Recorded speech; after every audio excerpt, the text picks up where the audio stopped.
falar sobre o desafio do crime, do combate ao crime institucionalizado. A minha palestra, ela não é uma palestra sobre processo penal, sobre direito. Ela foca num fenômeno da criminologia. O tema hoje é criminologia. Nós vamos falar do que a Polícia Federal e o Ministério Público Federal e o Judiciário de Primeira Instância, o Supremo Tribunal Federal, estão enfrentando nos últimos 8 anos no Brasil. O tema da palestra é o tema que o delegado Márcio Anselmo, coordenador da Lava Jato, e eu estamos produzindo um livro, já está no prelo, o livro foi entregue e será publicado no 5º aniversário da Lava Jato, em março. Na verdade, essa tese é o que nós vamos trazer para reflexão hoje para os senhores. O crime institucionalizado, ele ocorre um delegado, um investigador. Nós estamos nos deparando com o crime institucionalizado como um cientista, como um pesquisador se depara com um animal quando atravessa uma floresta, se depara com um novo animal, uma espécie totalmente nova, algo diferente, um animal que se alimenta de forma diferente, um animal resistente, que não pode ser abatido com as armas que esse naturalista normalmente abateria os animais que costuma observar. Ele tem uma durabilidade e uma morfologia totalmente diferente do que ele normalmente estava acostumado a se deparar. Então, o crime institucionalizado, ele é, de fato, um desafio para a Polícia Federal, principalmente para a sociedade brasileira. Então, a nossa apresentação ela vai trazer a definição de crime institucionalizado, as principais diferenças do crime institucionalizado para o crime organizado, o caráter estruturante, estruturado, a diferença das estruturas, a área de atuação, enfim, todo esse rol. Como eu não tenho tempo suficiente para a apresentação, eu vou correr um pouco mais com a apresentação para ela poder entrar no tempo que nos foi destinado. Bem, nós temos os velhos conhecidos, o crime comum, a criminalidade ordinária, o sujeito empreende um roubo, um furto, um assassinato, sem que haja necessidade de se associar. Tem o crime organizado, que o imaginário popular identifica com os filmes de máfia. Aqui nós temos o PCC, o jogo do bicho, seria o exemplo mais acadêmico de crime organizado, por exemplo, que atua no Rio de Janeiro. E o crime institucionalizado, que é esse novo animal da floresta que nós vamos falar sobre ele nessa tarde. Bem, a definição seria crimes perpetrados por um grupo de elementos nucleares em relação ao poder público e ao establishment estatal, empresarial e social. Esse crime lança a mão de forma estruturante, isso é bem importante, dos arcabouços governamentais e da oficialidade, sobre as quais detém comando, implicando na detenção de poder e capacidade de influência e de transversalidade, que é consubstanciada pela tomada de ações formais eivadas de ilegalidade sobre mais de um dos 3 poderes da República. É o crime de cima para baixo, de fora para dentro.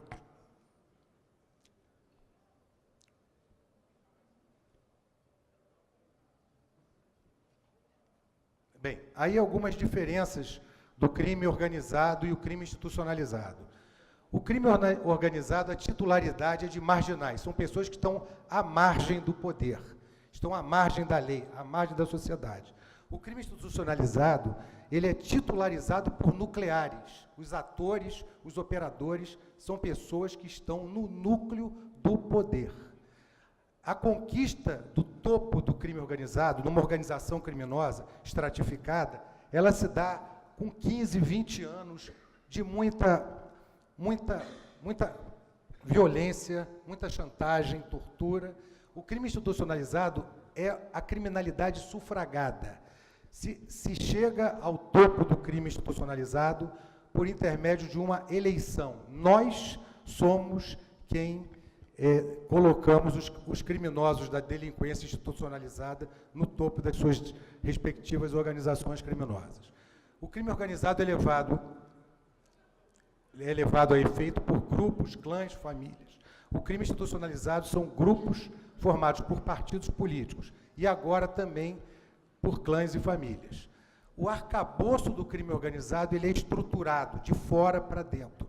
O crime institucionalizado ele é estruturante, ele tem um arcabouço estruturante. Ele tem o poder de se estruturar. Ele já tem as prateleiras onde se estrutura. Ele já tem a hierarquia onde se estrutura, as normas onde se estrutura. E o crime organizado, normalmente, ele viceja a partir de omissão das autoridades. O crime institucionalizado, ele é uma ação positiva das autoridades. Ele é craneado, ele é montado, organizado pelas próprias autoridades. O crime organizado tem a atividade central ilegal.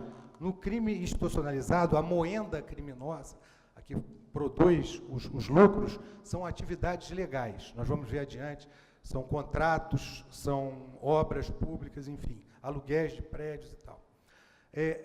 O crime organizado ele conta com o apoio de agentes infiltrados. O crime institucionalizado ele tem agentes nomeados. As armas pesadas para o crime organizado garantem o crime organizado e o crime institucionalizado. A grande arma é o diário oficial. Nós vamos ver, a caneta é o ponto basilar do crime institucionalizado. O crime organizado tem reações de violência, são as vendetas. A gente observa as guerras de gangues e tudo mais. O crime institucionalizado, nós temos as vendetas legislativas. Nós vamos ver adiante também. E o crime organizado divide a área de atuação em quadrantes, esquinas, a cidade. Olha, no Rio de Janeiro, a quadrilha tal fica até o Catete, com o Flamengo, vai até a Glória, a outra pega a partir do Leme até Copacabana. E o crime institucionalizado, esses grupos repartem ministérios, diretorias, enfim, os cargos públicos, aqueles que têm grandes orçamentos. Bom, aí nós já vimos essa grande diferença, que é o arcabouço estruturado do crime organizado, é algo que precisa ser feito, é algo que precisa ser construído de fora para dentro, e o crime institucionalizado ele é estruturante. Os seus operadores têm o poder de estruturar, ele já nasce com aquele arcabouço estruturado. Enfim, a diferença dessa questão estruturante, estruturada, funciona como um barco pirata. O crime institucionalizado a princípio, uma nau oficial, um barco de bandeira da Marinha, por exemplo, e que um grupo de piratas toma esse barco, começa a fazer, a promover com que esse barco funcione de forma diferente, mantendo o pavilhão oficial. Eles não botam o pavilhão pirata. Então, isso é basicamente o fundamental do crime institucionalizado. É um modelo organizacional pronto, plataformas pré-existentes, hierarquias e estruturas oficiais tomadas de assalto por um grupo criminoso. Bem, as áreas de atuação do crime organizado, tráfico de drogas, de armas, espécies ameaçadas, roubo de cargas, prostituição, jogo ilegal, todas essas atividades que nós já estamos cansados de conhecer e de lidar com elas. O crime institucionalizado, as áreas de atuação são as estatais, os grandes eventos internacionais, fundos de pensão, Banco do Brasil, Correios, ministérios, secretarias, enfim. A estrutura é estatal, tanto, como nós vamos ver, ocorre tanto no nível federal como no estadual. Aí nós colocamos só algo interessante, assim, algo para nós pensarmos um pouco. Nós temos o cherchez la femme, no caso, por exemplo, quando se criou a Interpol, e a Interpol foi criada para se procurar criminosos internacionais, fugitivos na Europa, que furtavam joias, tem esse dito praticamente cinematográfico, que é vamos procurar a mulher que a gente acha o criminoso.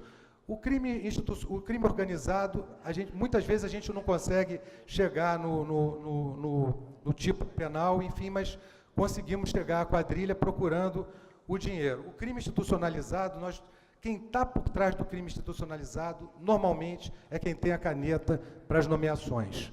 E aí nós vemos o caso do Petrolão, de forma bem clara um exemplo do crime institucionalizado.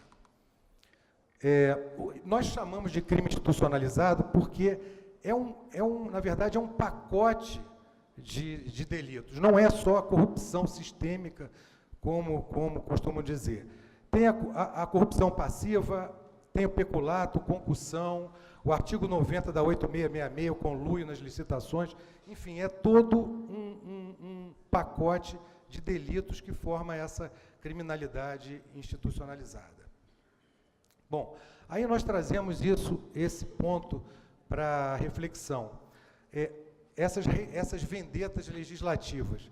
A Lava Jato, desde que começou a rodar em março de 2014, ela não teve uma reação dos dois governos federais que nós já tivemos, do governo que saiu por conta do impeachment e do que entrou, não tivemos uma reação, de fato, concreta, uma iniciativa de coração, uma iniciativa pensada para desestruturar o esquema do crime institucionalizado. Todas as iniciativas, inclusive legislativas, tanto governamentais como legislativas, ou foram para inibir os investigadores, os delegados, os procuradores, o próprio judiciário, ou para, de alguma forma, criar colchões de conforto para aqueles que foram pegos nesses esquemas criminosos. Nós tivemos alguns casos, chegam a ser até cômicos. Um projeto de lei de 2015 em que determinaria que os investigadores avisassem em 3 dias úteis sobre diligências e limitava as investigações em 24 meses. Temos um que mudou a regra do acordo de leniência, facilitando o retorno na contratação com o serviço público. Tudo era pensado para aplacar os problemas que os esquemas de crime institucionalizado estavam sofrendo com a investigação, com os inquéritos da Lava Jato. E várias outras. A delação premiada passaria a ser feita com delator solto. Enfim, só foi pensado, craneadas medidas para arrefecer os problemas dos investigados e para complicar a vida dos investigadores. E aí um ponto também bastante interessante, que a gente traz como reflexão, o aspecto desse modelo brasileiro, porque nós estamos estudando outros modelos de institucionalização da delinquência, ele tem esse aspecto, a criminalidade sufragada, o arcabouço estruturante, são conquistados por intermédio do sufrágio eleitoral. A delinquência institucionalizada, ela conquista as suas posições nas eleições. É ali que nós colocamos os chefões, os peões, os operadores, os capos do crime institucionalizado. E aí, alguns pesquisadores já estão começando a entender esses aspectos, esse fenômeno mundial que está ocorrendo no Brasil de uma maneira muito especial. Esse livro da Sarah Chase, Ladrões de Estado, foca mais na questão da violência de estados islâmicos. Também estados delinquentes, onde são formados grupos criminosos, mas com um viés diferente do Brasil, que é o poder pelo dinheiro e o dinheiro pelo poder. E o Jean Ziegler, em Senhores do Crime, também começa a esboçar alguma definição próxima a essa que nós chegamos, mas também ligadas a ditaduras, e onde o crime central seriam assassinatos, violências e tudo mais. Bem diferente do nosso caso, onde o crime institucionalizado, ele é estabelecido para desviar centenas e centenas de milhões para obter o poder a obtenção do poder para conseguir dinheiro. Bom, está longe a beça de acabar, por isso que eu estou correndo. Bom, o viés da transversalidade.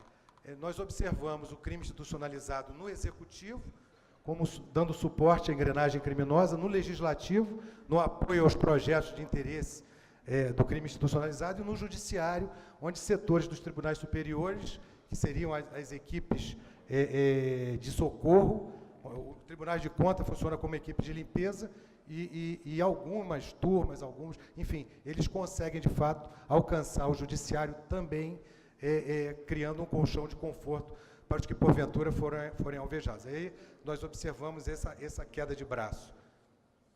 Bem, aí nós estamos falando sobre a gênese do crime institucionalizado, é um pouco complicado chegar ao momento da gênese. Na verdade, a gente tem que entender como o ápice do crime institucionalizado. A grande plataforma para o crime institucionalizado é a Casa Civil da Presidência da República, como no nível do Estado é a Casa Civil. Ali nós observamos uma característica de coordenação e controle. Todos aqueles esquemas conhecidos de corrupção são levados para a Casa Civil e ali eles fazem a coordenação, a triagem, eles nomeiam as pessoas certas, enfim. Aí a gente traz uma série para mostrar que o crime institucionalizado, de alguma maneira, ele estava perceptível para a sociedade, só em manchetes de jornais. Tá? Isso é importante ser dito. O que nós consideramos obstáculos inexpugnáveis para a polícia judiciária, a isso cabe também à Polícia Civil dentro do quadrado dela. Os criminosos, os nossos alvos do crime institucionalizado, são todos escudados por foro privilegiado. Os criminosos têm o poder formal de nomear os nossos próprios chefes e os chefes do Ministério Público. Eles têm o poder de influenciar no orçamento e nas verbas dos órgãos de persecução penal. Eles têm o poder formal de nomear os seus julgadores. Os julgadores dos capos do crime institucionalizado são nomeados por eles mesmos. E eles têm o poder formal de aprovar leis que garantam suas posições, protejam e ainda intimidem os investigadores. Então, é muito complicado o combate, o enfrentamento ao crime institucionalizado. Aí nós falamos sobre o caráter tentacular, vou tentar correr ao máximo, vou tentar passar, os atos de ofício, a nomeação de ordenador de despesa encarregado de frautar contratos, transferência de um investigador inconveniente, aí os produtos do concerto criminoso. Dá um exemplo, edição de uma norma do Ministério da Justiça que obriga a Polícia Federal a informar com antecedência o local e o número de policiais que serão engajados numa operação sigilosa. É o vazamento institucional, isso já existiu durante, acho que o último governo existiu essa norma, salvo engano, já foi suprimida. Mas, enfim. Aí, lendo alguns sintomas da delinquência institucionalizada nas manchetes. A arrecadação sobe. Repara que a gente já vem fazendo essa pesquisa, o Jornal do Brasil já não existe há 10 anos. É uma pesquisa que a gente vem fazendo, vem juntando esses sinais. PF desmonta fraude mundial. PF prende secretário executivo da Pesca. Desvenda fraude fiscal de 19 bi. Isso para uma polícia alemã, uma polícia inglesa, não existe. Essas cifras são, eu já tive a oportunidade de trabalhar no exterior, são cifras inimagináveis de corrupção, inimagináveis em qualquer país da Europa Ocidental. Lava Jato chega ao topo das empreiteiras. Aí, algo interessante, a Polícia Federal, a gente chama de desfocagem, isso é bem interessante a gente colocar. Em determinado momento, nós não observamos mais a Polícia Federal no caderno policial. A Polícia Federal simplesmente não aparece mais. Aí, então a Polícia Federal não está trabalhando. Não. A Polícia Federal está trabalhando, mas sobre um outro Brasil. Não tá, o Brasil que a polícia está trabalhando é o Brasil da política e da economia. A escolha de um novo do novo ministro da Justiça acaba tendo uma importância dimensionada pela possibilidade da troca do comando da Polícia Federal. Toda vez que se escolhe um ministro da Justiça, com exceção desse último agora, a gente tem a impressão de que o grande problema daquele ministro da Justiça é a escolha do diretor-geral da Polícia Federal. Então, a gente observa noticiário econômico e político, a desfocagem, Polícia Federal e os intocáveis, editorial da Folha de São Paulo. Tereza Cruvinel, o sucesso e a crise da Polícia Federal. Um editorial do Globo, em defesa da PF, especialistas defendem conduta da PF. Hélio Gaspari, um tiro na Lava Jato. A polícia Federal passa a ser, o objeto da Polícia Federal passa a ser política e economia. Nós não estamos mais na página, efetivamente, nas páginas policiais. Enfim, e observamos, então, o projeto de poder, que é o crime institucionalizado, porque é a obtenção do poder para se chegar ao desvio de dinheiro. Aí, diversas manchetes de aparelhamento,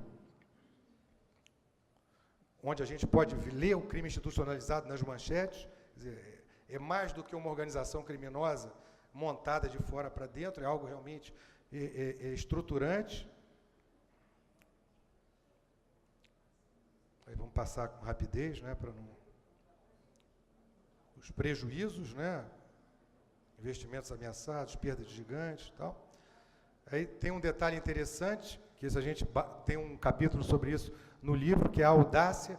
Os crimes que envolvem as concorrências públicas são crimes muito complicados de se, praticamente impossíveis de serem desvendados por conta desse detalhe.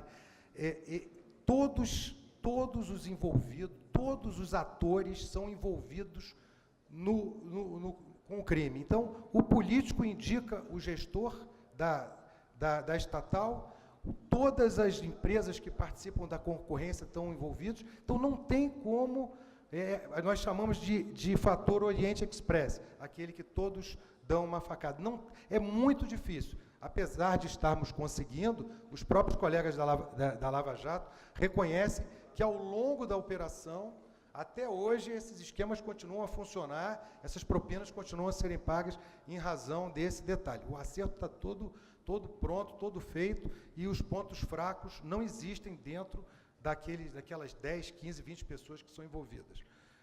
Aí a gente vê, o MP diz haver indício de que a corrupção não foi estancada. Enfim. Aí nós trazemos o crime institucionalizado como ameaça ao projeto nacional, ocorre um sequestro do país, há um prejuízo frontal à democracia, porque as eleições são feitas de forma fraudada, as leis são feitas de forma fraudada, as eleições porque é escoado dinheiro, fortunas imensas para custear algumas dessas campanhas políticas. E o próprio processo legislativo fica também comprometido. O projeto nacional é comprometido porque, só o exemplo dos grandes eventos, 12 estádios foi muito mais do que era necessário para a Copa do Mundo. Todos sabem hoje que pelo menos 2 ou 3 estádios foram construídos sem necessidade. Assim como aquela unidade de Abreu e Lima foi construída dentro segundo a perícia da Lava Jato. Tudo que essa refinaria vai produzir nunca vai cobrir o que foi utilizado para cobrir os seus custos. Então, simplesmente, os projetos são aprovados com a corrupção de raiz. Isso acarreta o que nós chamamos o comprometimento do projeto nacional. Então, aí nós temos um caso interessante também, que é o comprometimento do ambiente de negócios. Há um desestímulo ao empreendedorismo. Essa criminalidade institucionalizada, ela compromete totalmente a economia, causa desestímulo do empreendedorismo, queda da competência empresarial, enfim, compromete demais a economia e a competitividade no mercado. Então, uma das notícias interessantes que nós colocamos é que não existe o zero absoluto dos esquemas de corrupção. Por mais que eles possam estar isolados e murados pela estrutura do crime institucionalizado, há sempre um calcanhar de Aquiles, porque é impossível você promover um esquema desse sem contar com algum ponto que seja, de alguma maneira, tenha legitimidade. Ou é um piloto de um avião que vai levar, ou é um gerente de um banco, enfim, sempre tem um ponto vulnerável que leva a polícia a conseguir algum sucesso. Então, temos as nossas conclusões, vamos passar, algumas sugestões. Enfim, aí a gente traz uma piada, que é um grupo de criminosos do crime organizado e um elemento do crime institucionalizado, um político e tal, o sujeito dizendo, do crime organizado. Olha, o seu currículo é interessante, mas achamos que a sua ficha é suja demais. Nós temos limites. Quer dizer, é uma piada que um cartunista produziu, mas que dá a ideia do que é o crime institucionalizado, a dificuldade do combate a essa modalidade, essa morfologia criminosa. Muito obrigado.